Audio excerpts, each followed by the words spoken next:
Hello, I am investigative journalist Kimberly Crosta. Thank you for joining us for the Afterschool special on Thorstein Veblen. Thorstein Veblen, skilled satirist, critic of capitalist society, and social recluse.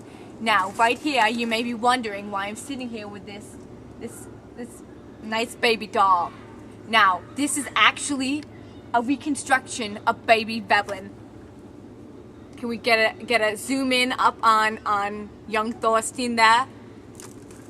Now, Thorstein was born in Valdez, Wisconsin, July 30th, 1857. Sixth of 12 children. Wow, that is a lot of kids, am I right? Okay, now, what we're gonna do, we're gonna go and see Thorstein Veblen. We're going to actually go to his shack, okay? His shack in Menlo, California. He has retired there, a defeated man, okay? Now, come with me, okay? We're gonna go slowly, okay? We don't want to spook him, okay?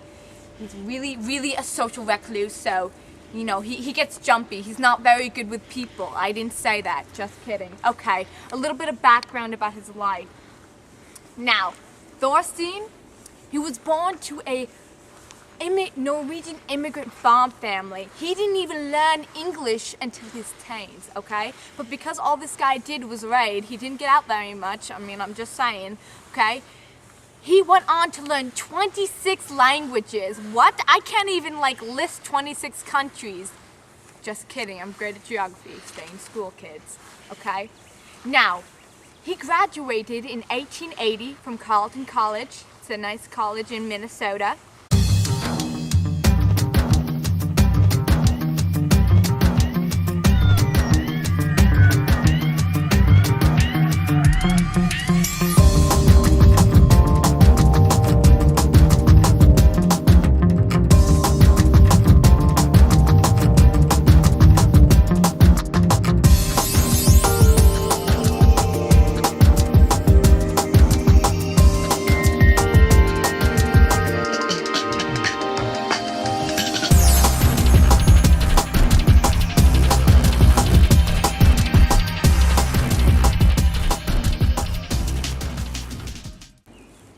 Try and get closer here, just a little bit closer. Okay, now this is pretty dangerous work, but I'm gonna try and get in closer just for you guys, okay? Oh God, there he is. Get on that, zoom in on that. Okay, I'm going to pan back. I'm going to try and get him out here for an interview, all right? We can be successful, we can do this, guys, okay? Hello, Mr. Veblen. Oh, may I call you Thor? T-Vebs? No, you may not. No. Okay, no Thor. Thorstein it is. Okay, we're very professional here at after school special. Could I get an interview with you? If I must. If you must, yeah, that's a yes. We'll meet back. Okay, everybody, welcome back to our after-school special on the one and only Thorstein Veblen. We have him in for an interview today. Smile for the camera, Thorstein. Okay, he's uncomfortable. I apologize, sir. Okay, where were we? Oh, right, talking about Stanford. Now, after your 14 years in Chicago, you went to Stanford, yes? Yes, I did. And the duration was about 3 years that you were there? That's correct. Okay, now I've heard some rumors that your students really didn't like you very much. Do you have a comment about that? You know, at a university like Stanford, you would expect that your students would have high intellectual capabilities. Right. But I just felt that they weren't up to my standards. So, as you may know, I gave all my students C's. I think that was a fair measure of their average intellectual capability. Right, so you're saying that at a university like Stanford, they produce students with C's? That is correct, yes. That's correct. Take notes, kids. Stay in school. What am I saying? Okay. Now, there was an interim of 2 years between Stanford and your position at the University of Missouri? Yes, correct. Right, so when you got that teaching position, you were obviously all over it. Now, I have it here. It says you wrote editorials and essays for magazines, right? Yes, correct. Right. and gave occasional lectures at the New School for Social Research. Aye, correct. Do you think you'll be giving another one of the lectures again? No, most likely not. No. Well, it looks like you all missed the boat on that one. Okay. Let's focus back. Now, okay. I know that you retired to your shack. Would you say you're a defeated man? I wouldn't say that. I would say he was a defeated man. This face. Pan up, pan up.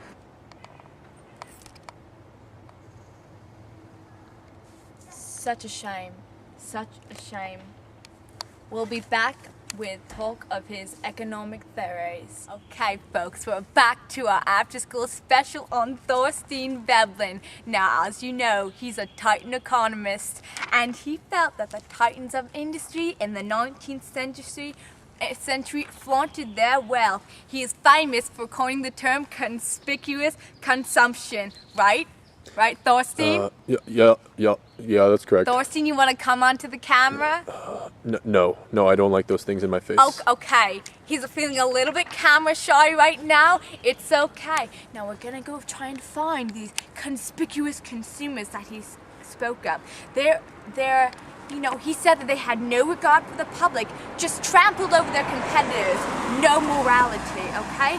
Now, official economics is apologist and it just turns away from the excesses and exuberance of the leisure class. You know what Veblen says? Shenanigans. He says shenanigans on that. He wanted to explore the nature not just of economics, but of the economic man. He's a little bit like an anthropologist in that way.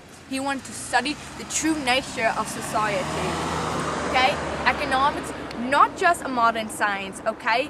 It cannot be a modern science until economists adopt an evolutionary viewpoint, right? Recognizing and seeking to explain the past and ongoing changes in customary patterns of economic and social interaction.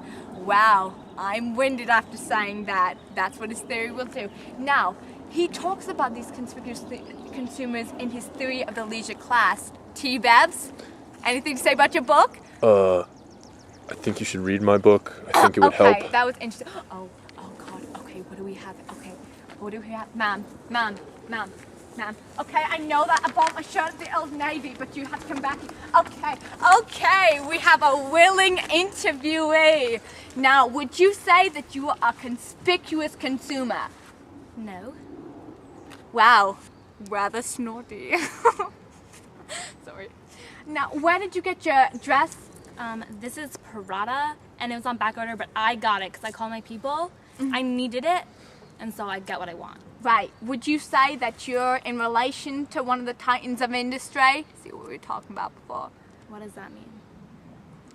One of, big guy, big businessman, society. Oh, if you mean I'm rich, then yeah. Yeah, she's rich, you see. Can we pan up here? Oh, sorry for touching your face.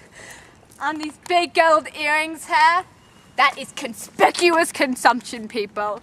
Conspicuous. Oh, she's running away. It's okay. We need to cut back, get back to Thorstein, okay? We'll get him in front of the camera for you. You just stay right there. Okay. Now Thor and I, are back from our little adventure on the straits where we met a very own conspicuous consumer. Wasn't that exciting, T-Vebs? Yeah, just arousing.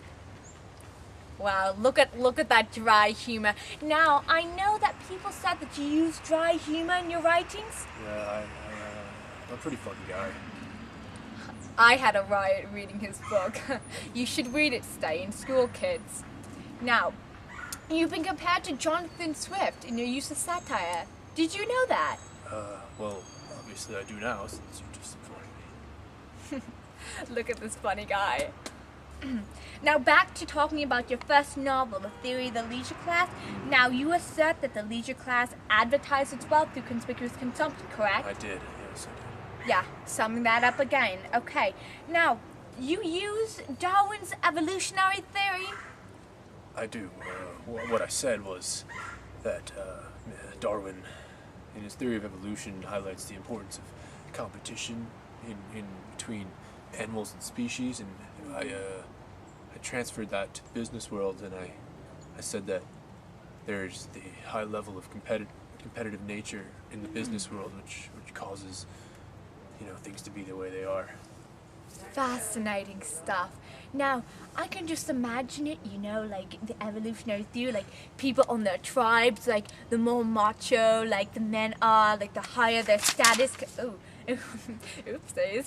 The higher their status because they're able to, to hunt better, like for the women and for the tribes, right? Is that kind of what you're talking about here? But instead of being more muscular and being able to hunt better, now, as we've developed our technology more, now you really want to be a titan of industry and you want to show your elevated position in society through your wealth, or as before it was like through your strength. Is that correct? Yeah, I'd say that's pretty accurate. I'd say no girls, no women, and no muscles. But yes, I'd say that's pretty accurate. All right. So if you want a lady, then get wealthy, okay? Buy lots of expensive jewelry like we saw in that conspicuous consumer on the street. Am I right? Okay, now T-Vebs and I are going to take a little bit of a break. Thorstein. It's Thorstein. I'm so sorry. You should be. Thorstein. Welcome back. We're here with my bud T-Vebs again. More excited to delve more into his economic theories. Okay, now, Thorstein. If there's anything that you want your readers to take away from your writings, The Theory of the Leisure Class, and just if you could paint a picture of America today, what would you say it was like? I would tell them to beware. Beware of capitalism. Small-scale capitalism today is transitioning into monopolies. Big corporations are taking over. Big corporations are ramping up prices and decreasing their quantities of goods that they're selling, and also, as previously mentioned, with the conspicuous consumption, you have these high-ranking individuals who are feeling the need to flaunt their wealth even more, which is creating that variance. Yeah, right. Those monopolists, they are gonna jack up prices on us, right? Correct. Beware of that, guys, right? Stay in school, kids. That's what I'm saying. Okay. Now, if you had to sum up your theories in one sentence, you can do that for us. He's a smart guy, Thorstein. Pretty much the smartest. There we have it. If you had to sum it up in one line, what would it be? One line, my economic theories. Well, first of all, I'd say read my book, because that's going to give you a better picture, and I'm guessing most of you can read.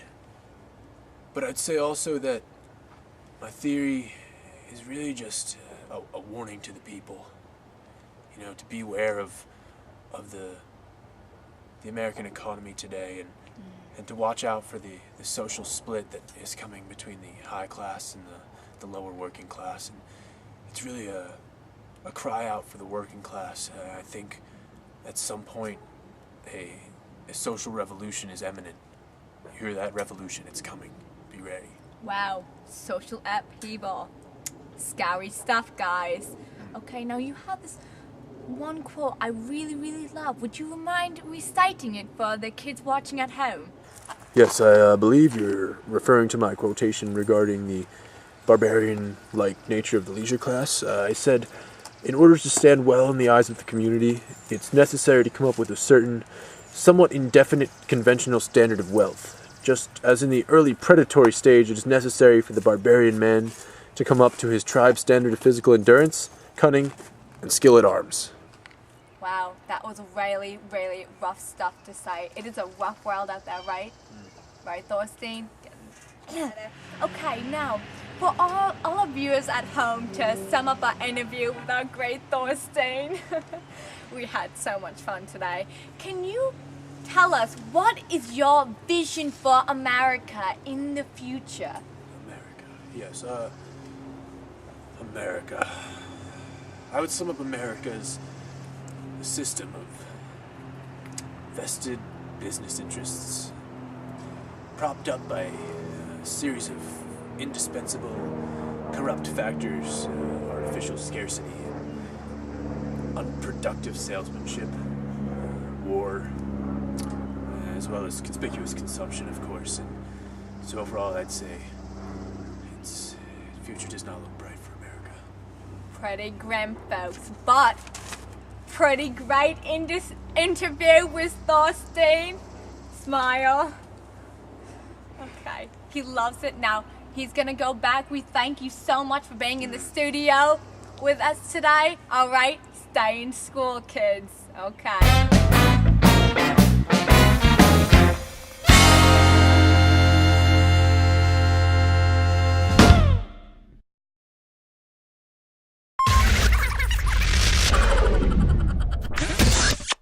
The businesses are becoming too concerned with their own self-interests and Corrupt. Corrupt, you may say. Thanks, but please don't interrupt anymore. Sorry. Let the man talk. That isn't a meaning. I was okay until you laughed. I'm sorry. I'm not even a real father. He's uncomfortable. Sorry. Ow. I know that. Oh. Look at that. I know that you. I was so mean in opening that book. That was angry. Okay. We're good. All right, ready? Oh, good people.